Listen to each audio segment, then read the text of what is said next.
నొప్పి ఉన్న కిడ్నీని వదిలేశారు. నొప్పి లేని కిడ్నీకి ఆపరేషన్ చేశారు. ఇన్సూరెన్స్ డబ్బు మాత్రం లాగేశారు. తీరా పేషెంట్ కు మళ్లీ నొప్పి రాగానే మరో ఆసుపత్రికి వెళితే అసలు రాంగ్ సర్జరీ వ్యవహారం బయటపడింది. తీరా అడిగితే కుంటి సాకులు చెప్పిన ఆసుపత్రి యాజమాన్యం దిగొచ్చి సెటిల్మెంట్ ఒప్పుకుంది.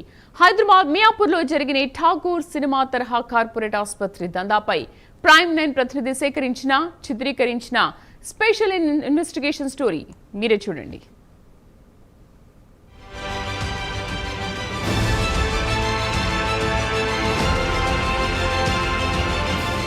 సంగారెడ్డి వాసి సంతోష్ కు కడుపులో విపరీతమైన నొప్పితో హైదరాబాద్ మియాపూర్ టీఎక్స్ హాస్పిటల్ ను సంప్రదించాడు. అక్కడ యూరాలజిస్టు డాక్టర్ రవితేజ అతన్ని పరీక్షించాడు. కిడ్నీలో రాళ్లున్నాయి, చిన్న ఆపరేషన్ చేస్తే సరిపోతుంది, మీకు ఇన్సూరెన్స్ ఉంది కదా, క్లెయిమ్ చేపిస్తామని చెప్పారు. టెస్టులు చేశారు, కిడ్నీలో స్టోన్ ఉందని నిర్ధారించారు. ఇన్సూరెన్స్ క్లెయిమ్ ఫైల్ చేశారు. ఆపరేషన్ డేట్ ఫిక్స్ అయ్యింది.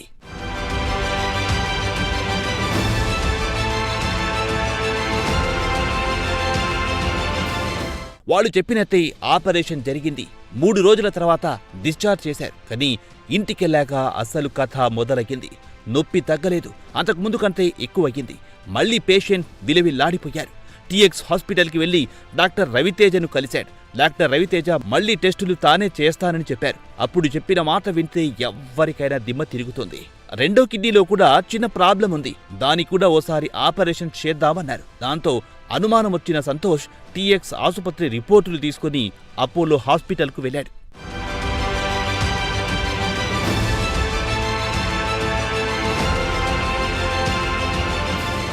అపోలోలో చేసిన స్కానింగ్ లో షాకింగ్ నిజం బయటపడింది. స్టోన్ ఉన్న అసలు కిడ్నీకి ఆపరేషన్ జరగలేదు.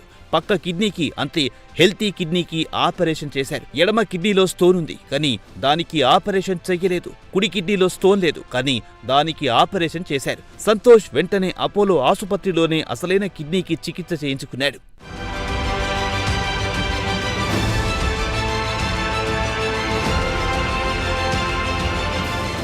రెండుసార్లు ఆపరేషన్ చేయించుకొని ప్రాణం అరచేతిలో పెట్టుకుని బయటపడ్డ సంతోష్ టీఎక్స్ హాస్పిటల్ యాజమాన్యాన్ని నిలదీశాడు. అప్పుడే సంతోష్ ప్రైమ్ 9 క్రైమ్ టీంను సంప్రదించాడు.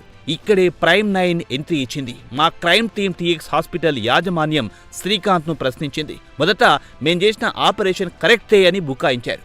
మా టీం గట్టిగా నిలదీసేసరికి మాట మార్చారు. ప్రైమ్ 9 స్టింగ్ ఆపరేషన్లో హాస్పిటల్ యాజమాన్యం తరపున శ్రీకాంత్ కెమెరా ముందు ఏం మాట్లాడారో చూస్తే ఎవరైనా సరే షాక్ అవుతారు.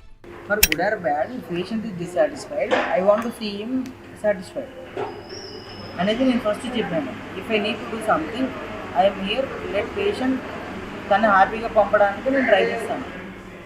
అండ్ మొదటి డిస్కషన్ మీరు రావడానికంటే ముందు నేను ఇంకొక 2 hours 1-2 hours మాట్లాడినప్పుడు కూడా, మీ రిలేటివ్స్ అనుకుంటా మాట్లాడినప్పుడు కూడా ఒక్కొక్కరు ఒక్కొక్క విధంగా అర్చుకుంటారు మాట్లాడినా ఒకటే అండి, మీరు వచ్చారు మాట్లాడండి అరుస్తే 2 నిమిషాలు అయ్యే డిస్కషన్ 20 నిమిషాలు పడుతుంది తప్పితే అవుట్కమ్ ఏం రాదు.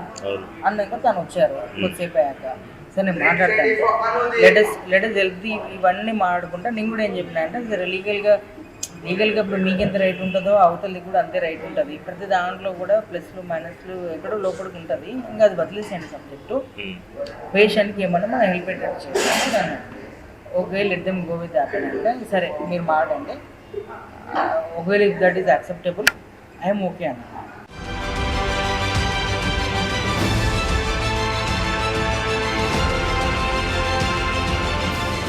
అసలు విషయం బయట పెట్టేసరికి ఆ డాక్టర్ మెత్తబడ్డారు. బయట కలుద్దాం సార్, పేషెంట్కి డబ్బులిచ్చి సెటిల్ చేస్తామని చెప్పాడు. ఆ తర్వాత బాధితుడు సంతోష్కి డబ్బులిచ్చి కేసు సెటిల్ చేశారు. తప్పు చెయ్యకపోతే డబ్బులు ఎందుకు ఇచ్చినట్లు అనేది ఇక్కడ ప్రశ్నించుకోవాల్సిన అంశం. నేనేం చేస్తున్నా అంటే ఇక్కడ ఫైనల్ అయిపోతే రేపో లేదా ఎల్లుండో ఇంకో 3 days తర్వాత మీరు వచ్చి సంతోషంతో మాట్లాడుకొని మీరు చేసేదా తప్ప మేము చేసేది ఏం లేదు.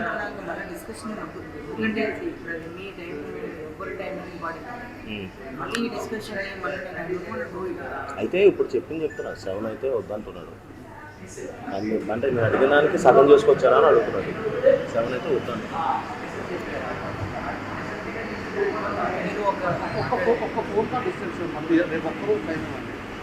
సరే మాట్లాడుతున్నాను.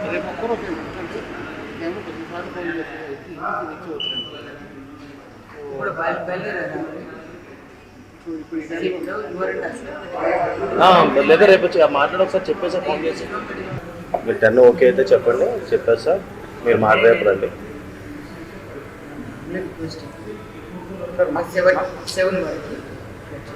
7 వరకు అయితే లేదు సార్. నేను మళ్ళీ చెప్తున్నా, ఈ 2-3 అన్నాడు కాబట్టి ఒక 2 తగ్గడానికి కూడా పెద్ద ఎక్కువ ఉండదు.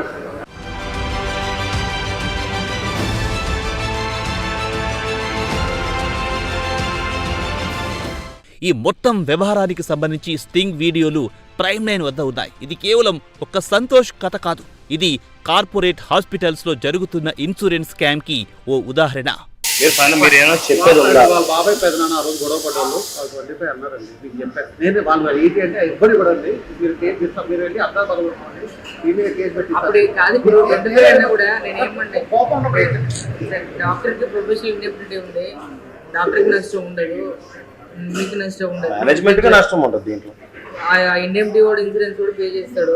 ఇన్ఫాక్ట్ 25 కాకపోతే 1 crore అయినా పెట్టచ్చు అనే ఆలోచనలు కూడా ఉంటుంది. కానీ సరే, ఇప్పుడు ఆ డాక్టర్కి 2-3 ఏళ్ళు తీసుకుపోతుంది, మెంటల్ తీసుకుపోతుంది. అయినప్పుడు పోయిన 10 సార్లు నేను మా వాళ్ళని పంపించాను, వీడి గారిని పంపాలి. తను మాకు హైకోర్టులో చేసిన నోస్ అడ్వకేట్ లాగా మాకు అడ్వైజ్ హైకోర్టులో చేసిన దానికి ఎవరిదైనా ఎక్స్పెన్సెస్ ఉంటుంది.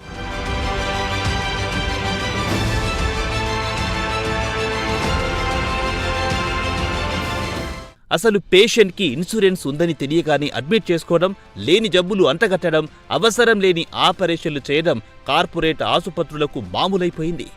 ఇది నిర్లక్ష్యమా లేక కావాలని చేసిన మెడికల్ ఫ్రాడ్ అనుకోవాలా? Telangana medical council, health department దీనిపై సమగ్ర విచారణ చేయాలి. అప్పుడే అసలు కార్పొరేట్ ఆసుపత్రుల అరాచకాలు బయటపడే అవకాశం ఉంది. అందరూ ఎంకరేజ్ చేయాలి. లేదు సార్, ఇప్పుడు ఇవాళ నీకు జరిగిందనో నాకు జరిగిందనో ఈయన జరిగిందనో మాట్లాడద్దు. మనం ఎప్పుడు కూడా ఇట్లాంటి తప్పుని అధిక డబ్బుని అడిగి ఆడేదో తప్పు జరిగింది ఇది కాదు. మనం అందరము మనం సొంతంగా మనం సంపాదించుకుంటున్నాము. మా ఆయన బిజినెస్ ఆయనకుంది, నీ బిజినెస్ నీకుంది, నా బిజినెస్ నాకుంది. ప్రతి ఒక్కరితో తప్పు జరుగుతుంది. నేనేమంటున్నాను, తప్పుని తప్పని చెప్పాలి. రెండోది మళ్ళీ మనం తప్పు చేస్తున్నాం. ఇక్కడ ఏం తప్పు చేస్తున్నాము? డబ్బులు అడిషనల్ జరుగుతుంది. నువ్వు చెప్పండి, ఇంకోసారి ఈ డాక్టర్ తప్పు చేయద్దు. మానవతంగా బయట జనాలు ఎవరు లేకపోతే సార్, ఎవరు లేకపోతే మేమైతే అట్లనే చేస్తాం సార్. తప్పు చేసి మీరు చేస్తారు, మీరు నిజాయితీగా ఉన్నారు.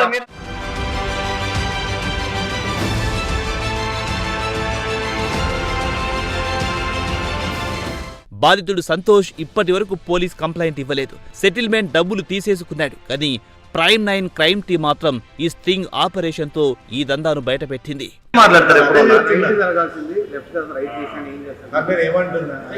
నేనేమంటున్నా, ఇప్పుడు లెఫ్ట్ జరిగింది, రైట్ జరిగింది సార్. మీరైతే పోయి దాన్ని రెక్టిఫై చేసుకున్నారు కదా, మీరు రెక్టిఫై చేసుకున్నారు కదా. ఆ ప్రొసీజర్కి ఎంత అవుతుందో మాకు తెలుసు. ఇప్పుడు నీకు ఫోన్ కాల్లో నీకు 10 మంది డాక్టర్తో మాట్లాడుతాను, ఫ్రెండ్లీగా మాట్లాడుతున్నాను, అన్ని సంగతి క్యాజువల్ మాట్లాడుతున్నాను, ఫ్రెండ్లీగా. ఒక ఫ్యామిలీ మనం ఎవరికి ఫోన్ చేసినా కూడా నాకు చెప్తారు. ఎందుకంటే నేను ఒక 10 సార్లు బ్లాక్ చేయించుకున్నాను, అది వచ్చిన స్టోన్స్ బ్లాక్ చేయించుకున్నా, ఇప్పటికి కూడా ఉన్నాయి. ఇంకా లాస్ట్కి చేసుకొని అలసిపోయి డైట్ మెయింటైన్ చేస్తున్నాను. ఇప్పుడు ఆయన ఉన్నాడా, పేషెంట్ కూడా ఆయన స్టోన్ తీసుడు ట్రీట్మెంట్ కాదు. మీరు అనుకుంటున్నారు స్టోన్ రాదని. స్టోన్ ఏంటి, దారిలో అడ్డుపడితే తీసేసాం అంతే. ఆయన బాడీలో టెండెన్సీ వచ్చింది, ఆ టెండెన్సీని తక్కువ చేసుకోవాలి. ఆయన మీరు గుర్తుంచుకోండి. ఇంతకుముందుకు ఒక మాట అన్నాడు, ఈ 4 సంవత్సరాల అంటే ఆయనే తీసుకున్న డైట్ వల్ల వచ్చిన బాడీలో వచ్చిన మార్పు వల్ల, వాటర్ తక్కువ రాకపోవడం వల్ల, కాల్షియం ఎక్కువ తీసుకోవడం, టీలో alcohol what ever it life style, దానివల్ల స్టోన్ వచ్చింది. ఆ స్టోన్ తీపించుకున్న ట్రీట్మెంట్ కాదు. మళ్ళీ స్టోన్ వస్తుంది ఆయన 3 నెలల 6 నెలల చిన్న మళ్ళీ పెరుగుతాయి.